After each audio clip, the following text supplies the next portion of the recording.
Bonjour à toutes et à tous, j'espère que vous allez bien.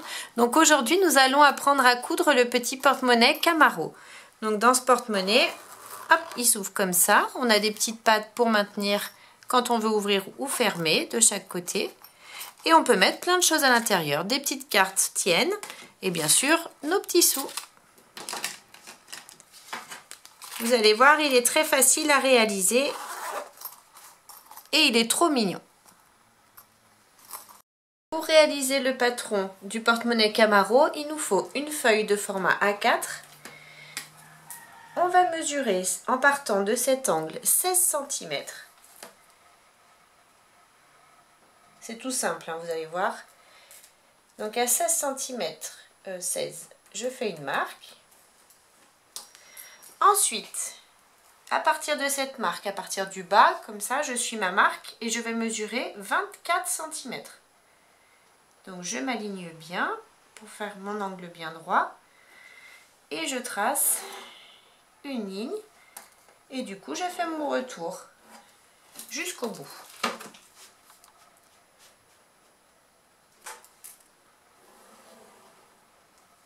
Tout simplement. Et maintenant je vais découper tout le surplus, tout ce qui est ici autour. J'ai découpé tout le surplus, donc je me retrouve avec mon rectangle de 16 cm par 24 et je le replie en deux comme ceci sur la hauteur. Donc on s'aligne bien, c'est important. Et je le plie. Maintenant qu'il est plié, sur le bord plié, je vais mesurer deux angles de 2 cm par 2 cm.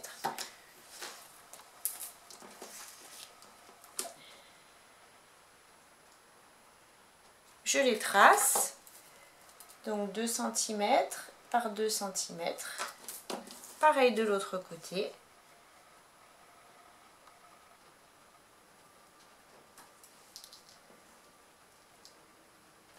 Voilà, donc j'ai bien mes deux angles ici, et maintenant je vais replier en deux mon patron, mais sur la largeur, comme ça. Comme tout à l'heure, on s'aligne bien et on fait le pli. Donc je me retrouve avec un carré ici et un carré de l'autre côté. Donc j'ai mon pli ici sur ce côté. Maintenant je vais prendre une petite assiette pour le diamètre si vous voulez le savoir. Elle mesure 20 cm de diamètre. Ensuite, ce que je fais, c'est que je positionne mon assiette de façon à ce qu'elle touche l'angle ici de la pliure et l'angle ici des 2 cm, celui du haut là.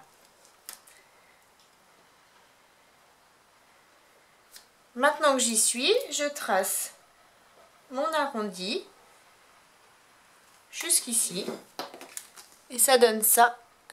Et je vais découper le surplus qui est ici et l'angle de 2 cm par 2 cm.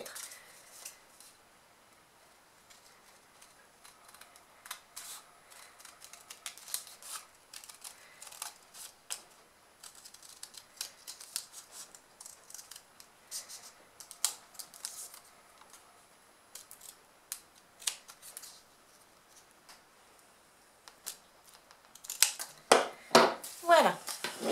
Maintenant, je peux ouvrir le tout.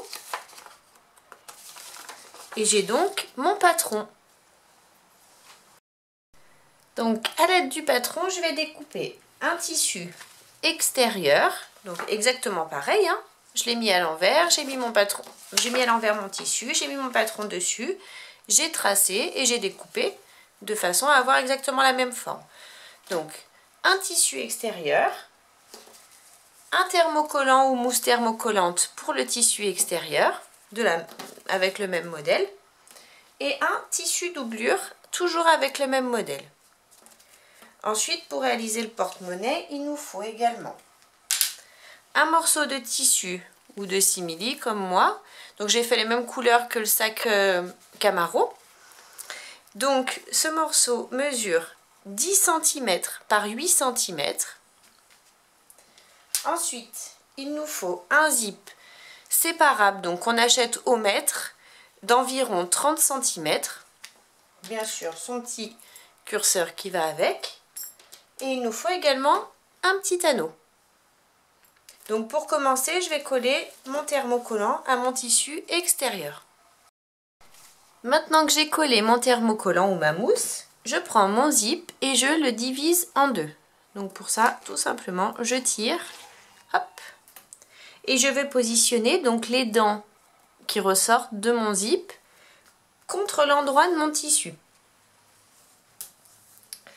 Donc je me mets comme ceci, j'ai les dents ici, dessous, et je vais positionner mon zip avec des pinces.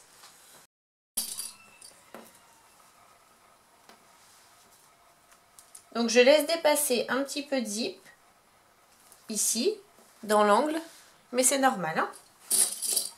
Ce sera pour mettre notre curseur à la fin.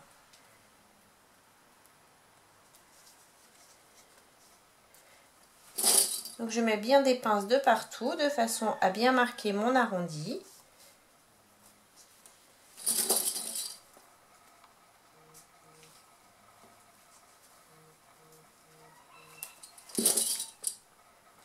Et je fais comme ça jusqu'ici. Maintenant que j'ai positionné mon zip correctement en haut, je vais faire la même chose de l'autre côté.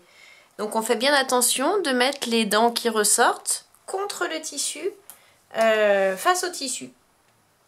Et on refait exactement la même chose.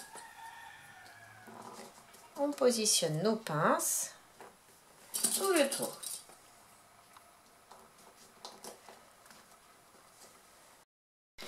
Voilà, j'ai mis mes pinces des deux côtés du zip. Donc maintenant, je vais, à l'aide de mon pied à fermeture éclair, faire une couture au point droit, tout le long, ici, et ensuite ici, pour coudre mon zip.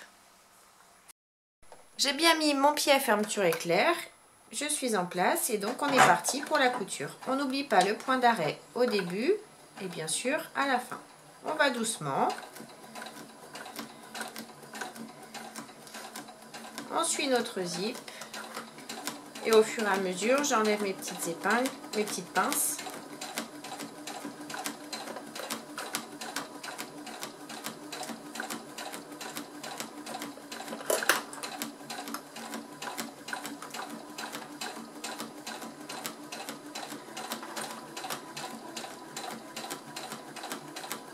Je vous montre sur ce côté, mais l'autre côté, on fera exactement la même chose, hein, bien sûr.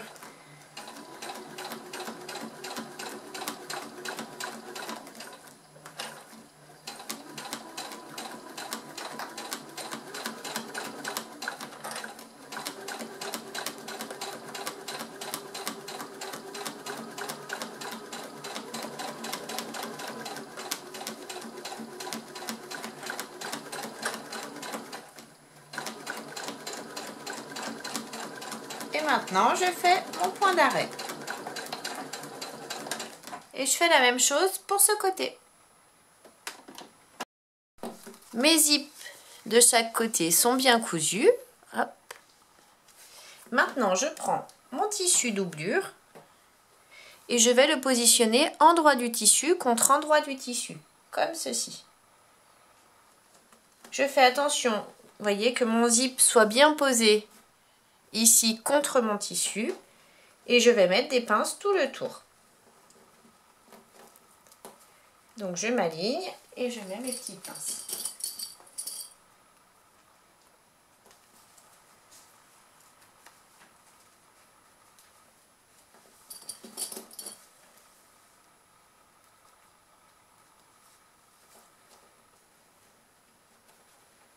Je pousse un peu le zip vers l'intérieur pour pas qu'il me dérange, les dents du zip je veux dire.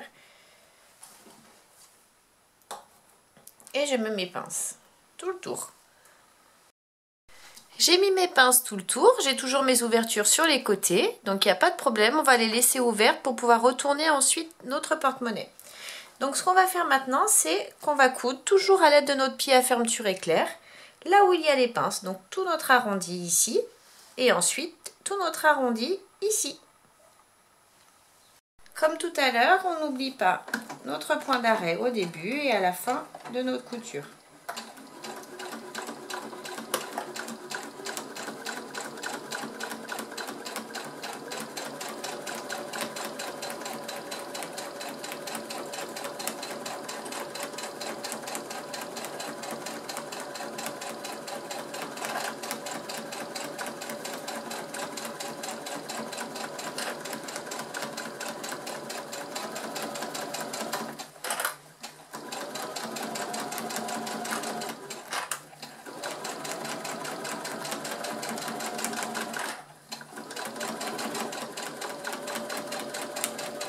je fais mon point d'arrêt.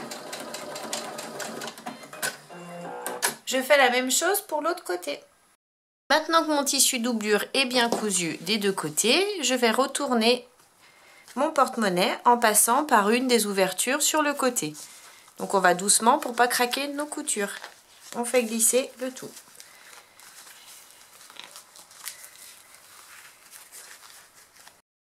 Maintenant que j'ai retourné mon porte-monnaie, je le mets bien à plat, j'ai bien sorti tous mes angles et je vais passer un coup de fer sur l'envers, bien sûr, sur le tissu comme ceci, pour pas brûler mon simili. J'ai bien repassé mon porte-monnaie, donc maintenant je vais retourner et je vais utiliser mon pied téflon vu que j'utilise du simili et je vais faire une surpiqûre à 2-3 mm du bord du tissu, ici, en allongeant mon point à 3,5 et je fais ma surpiqûre sur tout mon arrondi et je m'arrête bien sûr ici et je recommence jusque là. Je suis en place, j'ai bien mis mon pied téflon et du coup j'ai allongé mon point à 3,5. J'oublie pas mon point d'arrêt au début et à la fin de ma couture. Et je vais doucement parce que c'est une couture qui va se voir à la fin. Je suis bien mon arrondi.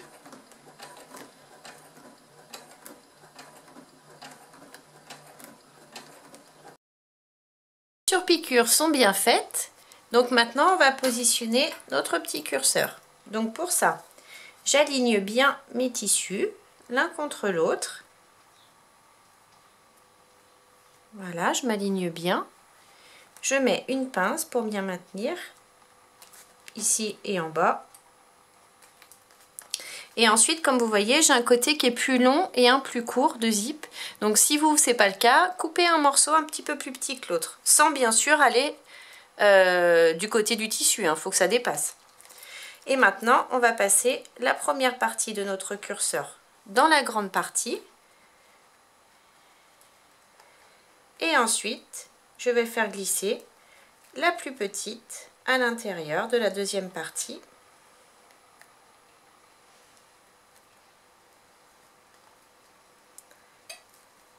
Voilà.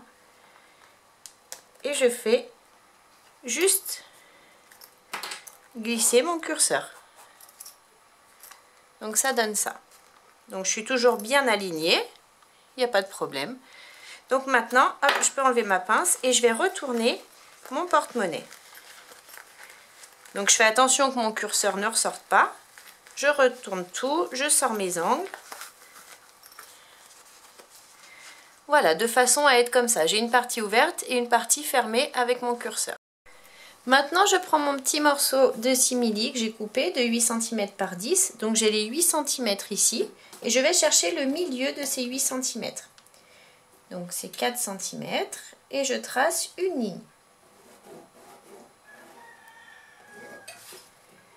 Ensuite, je vais remonter une partie de mon tissu sur la ligne.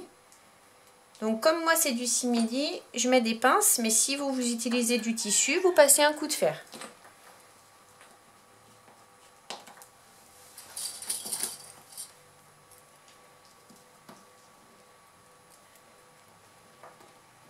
Hop.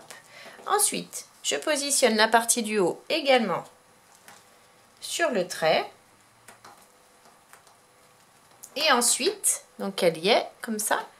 Et ensuite, je retourne une dernière fois, comme ça. Et je mets mes pinces pour maintenir le tout ensemble. Bien serré. Voilà. Et donc maintenant, je vais faire une surpiqûre de chaque côté, une ici et une ici, en allongeant mon point à 3,5 et je fais ma couture au point droit. Pour cette couture, j'utilise également mon pied téflon, vu que je couds du simili, pour que ça glisse mieux. J'oublie pas mon point d'arrêt.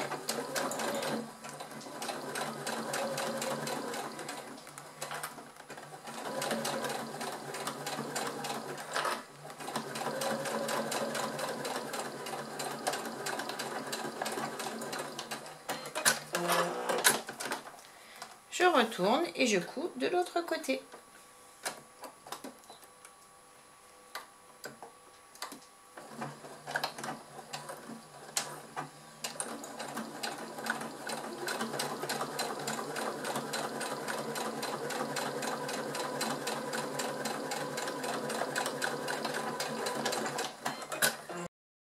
Donc j'ai bien mes surpiqûres des deux côtés. Donc maintenant je le plie en deux. Et je vais découper au milieu. De façon à avoir deux petits morceaux. Donc sur un des deux petits morceaux, je vais glisser mon anneau. Comme ça. Tout simplement. Si vous voulez, on peut refaire une couture ici, juste en dessous de l'anneau, pour maintenir correctement l'anneau. Moi, je vais le faire. Donc pour cette couture, je vais utiliser mon pied à fermeture éclair. Pour que mon simili glisse sous ma machine, j'ai glissé une feuille de papier cuisson dessous. Et je me mets en place pour faire ma couture.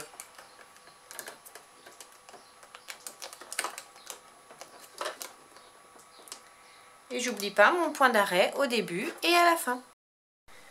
Ma couture est faite ici. Donc maintenant, je vais positionner l'anneau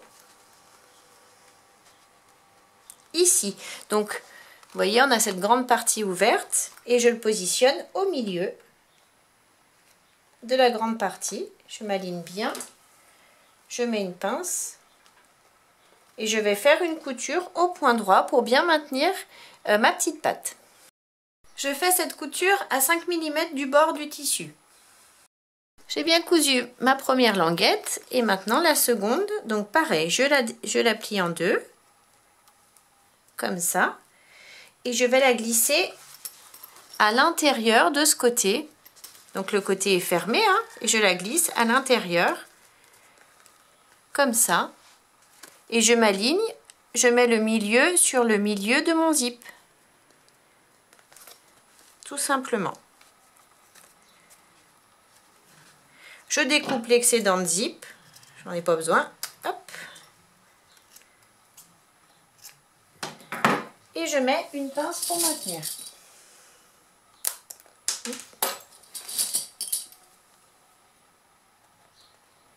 Et maintenant, je vais faire une couture au point droit à 1 cm du bord du tissu et je vais passer 2 fois pour bien maintenir ma couture. J'ai bien cousu ici, donc j'ai ma patte qui ressort derrière. Maintenant, on va replier l'autre partie. On aligne bien notre zip. Vous voyez, on s'aligne bien. Il faut que notre zip soit positionné comme ça, les dents contre les dents. Et on met des pinces pour maintenir. Et ensuite, on va faire une couture à 1 cm du bord ici pour fermer. Fermer ici. Donc maintenant, je prends mon morceau, enfin mes morceaux de 6 cm par 4 cm, mes morceaux de tissu doublure, et je vais positionner mon tissu endroit du tissu contre endroit du tissu ici dessous. Je vais rabattre à hauteur de mon tissu ici, chaque côté, à hauteur de la couture que l'on a faite tout à l'heure. Je vais mettre des pinces pour maintenir. Hop. Ici. Et ici, je retourne aussi jusqu'à ma couture. Je mets une pince. Et je vais refaire une couture à 1 cm du bord, ici. Avec mes deux côtés bien pliés. Hein. Et je vais faire exactement la même chose de l'autre côté. Je mets mon tissu, endroit du tissu contre endroit du tissu. Je rabats mes bords jusqu'à mes coutures. Je mets des pinces et je fais ma couture à 1 cm du bord. J'ai bien cousu donc mes deux côtés ici.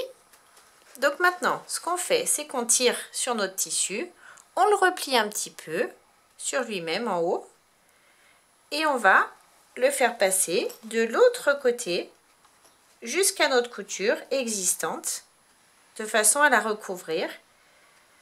On met également des pinces. Et on va faire une couture ici à 2-3 mm du bord du tissu au point droit. Et on fait pareil pour l'autre côté.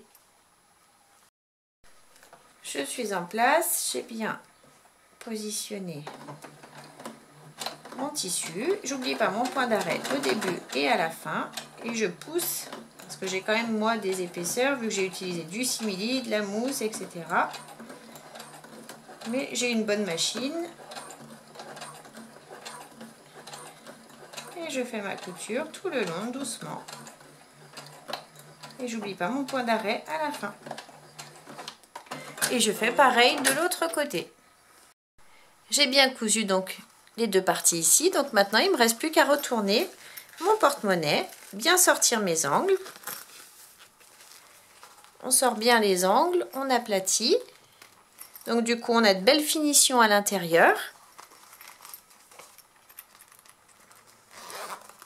Je vais quand même passer un petit coup de fer sur l'intérieur pour remettre mon simili correctement.